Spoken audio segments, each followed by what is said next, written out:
And DD India correspondent Akshay Dongare joins us from New Delhi with more. Akshay, Russians and Ukrainians finally engage in direct talks, but territorial concession remains the sticking point. What are the possibilities ahead? Well, Shubhendu, we are in the same sort of a situation that we were in the initial conflict as well, because the Donetsk region is, in fact, the sticking point. Now, Russia claims this region because the majority of population in this region speaks Russian.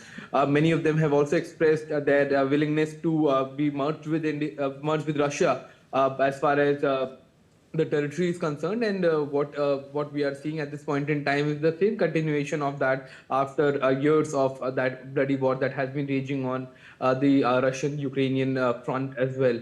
So as far as the issue of territorial concession is concerned, it may be a demand that Russia is making so that more concessions can be made as far as the deal is concerned. So that before the deal is finalized, they have made a huge offer, a huge rather claim, so that the Russians could make some concession and the Ukrainians do make some concessions as well, in a way to leverage as far as getting a best deal out of this entire situation is concerned. However, the Ukrainian side in no way can give Donetsk region, because they consider it as a part of their own territory. They consider giving Donetsk as hampering their territorial integrity, irrespective of the kind of claims that are being made. But as far as a possibility of a peace deal is concerned, is only through demilitarization of the fronts of the two regions. Now, as far as the line is concerned, where the Russian military is operating and the Ukrainian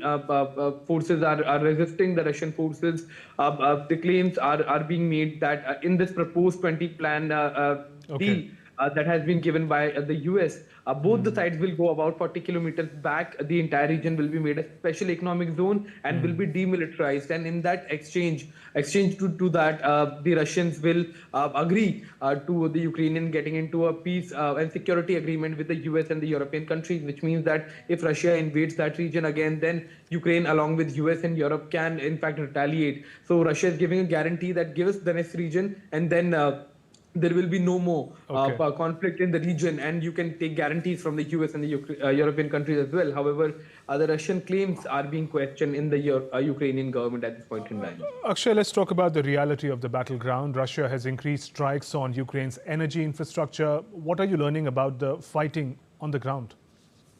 Well, the drone strikes were recorded even after the trilateral meeting took place, which was in fact the first meeting between the three countries since the beginning of the conflict. So this is a huge move as far as any hope of ending this conflict is concerned, because at least the three sides have sat together and have discussed the peace deal that can be done in future.